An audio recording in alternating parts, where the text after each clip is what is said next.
आप देख रहे हैं बिहार 24 सच से सामना। मैं हूं मलय। किसान किसानी करे अथवा आंदोलन, सरकार मनमानी करे और किसान के नाम पर राजनीति। प्रकृति की मार से कराहता किसान का आंसू पोंछने वाला कोई नहीं। सरकार खेतों तक जल पहुंचाने के नाम पर राजनीति गरमाने का प्रयास करती रही। इधर किसान है कि भीषण बाढ़, भीषण बरसात और फिर फसल में कीटाणु के प्रकोप से कराहता आ रहा है। अच्छी खासी फसल जब फूटने को हुआ, उसमें एक ऐसा विषैला कीटाणु का प्रकोप हुआ कि सैकड़ों एकड़ में लगी धान की फसल बर्बाद हो चुकी। किसान त्राही त्राही करने लगा है, उसे कुछ सूझ नहीं रहा। अगले साल दर साल भर का भोजन और माल मवेशी का चारा की संकट दिखाई देने लगी है।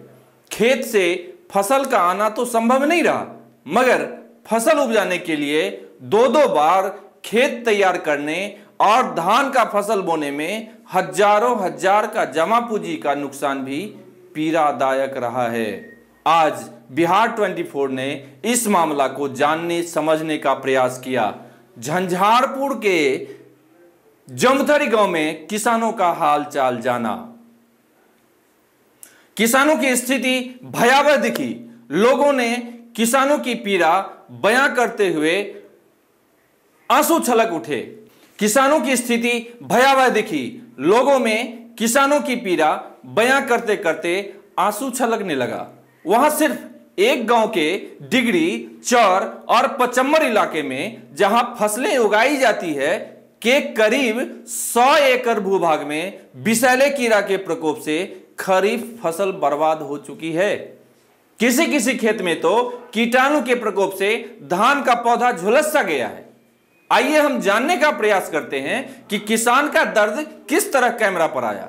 किसान किस तरह हताश है, किस तरह निराश है। अगले साल दर साल तक भोजन का संकट है, मवेशी को चारे का संकट है और सरकारी कृषि विभाग, फिर सरकार किस कदर अन्नदाता के पक्ष में सोचती है, क्या सोचती है, उसका किसान के बीच कौन सा राय बनता है। सुनिए एक और किसान की व्यथा।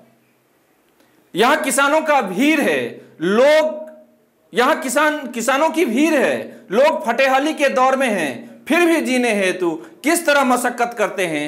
किस तरह भीषण बरसात से बर्बाद हो चुके फसल के बाद फिर से खेत को तैयार करने और दूर किसी गांव से 2000-3000 रुपए प्रति कट्ठा की दर से बिचरा खरीद कर लाए, उसे फिर बोते हैं और उसके बाद उत्तरा नक्षत्र में एक विषैले कीटाणु का प्रकोप होता है और फसल किस तरह बर्बाद होता है, इसका सुधी कोई लेने वाला नहीं है। किसान सलाहकार पिछले साल 2 साल से लोगों को अपना चेहरा नहीं दिखा रहे।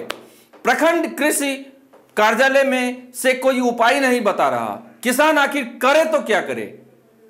किसान बता रहे हैं कि किसान सलाहकार 1000 रुपया प्रति परिवार फसल क्षति मुआवजा दिलाने के नाम पर लाखों रुपया उगाही कर लिया है। उसके बाद से वो खोजे नहीं मिल रहे। यह विषैला कीटाणु सिर्फ जमथरी गांव को ही प्रभावित नहीं किया है, वरन झंझारपुर के विभिन्न गांव के किसानों की प्रायः यही स्थिति है। पहले भीषण बरसात से खेतों में 3 से 4 फीट पानी लगता है। वह पानी 2 सप्ताह तक खेतों में रुक जाता है। लगातार पानी बढ़ता रहता है, जिससे धान का फसल पूरी तरह बर्बाद हो जाता है। किसान फिर भी उठने का प्रयास करता है, फिर से धान का बिचरा बोता है और जब दोबारा धान का फसल लहलहाने लगता है तो विषैले कीटाणु फसल को निगल जाता है। वह फसल में पहले पत्ते, फिर धान के बीट को खत्म करता है और धीरे धीरे पूरी फसल को अपने आगोश में ले लेता है। उस पर कीटनाशक का कोई भी असर नहीं होता और हरे भरे खेत वीरान हो जाते हैं और यह वीरानी किसानों के जीवन में छा जाती है और सरकार खेतों में पानी पहुंचाने की बात करती है, आश्वासन भरती है। इस आश्वासन पर कोई भरोसा नहीं करता, क्योंकि सरकार भरोसेमंद नहीं होती। वह राजनीति से उपजती है। उसे तो फसल काटना है। जी हाँ, फसल, वह फसल धान का नहीं, गेहूं का नहीं, दलहन का नहीं, तिलहन का नहीं, वह फसल सत्ता पाने का होता है। सत्ता मिलते ही फिर से 4.5 साल तक आश्वासन आश्वासन आश्वासन का दिलासा और फिर से आश्वासन देने की कवायद बस यही है फसल सरकार की। किसान का रोना तो आप किसान के बेटे हैं, किसान के भतीजे हैं, किसानी समाज से हैं, मजदूर वर्ग से हैं, तो आपसे ज्यादा कौन जान सकता है। आप देखते रहिए बिहार 24 सच से सामना। हम किसानों की बात को लेके आते रहें।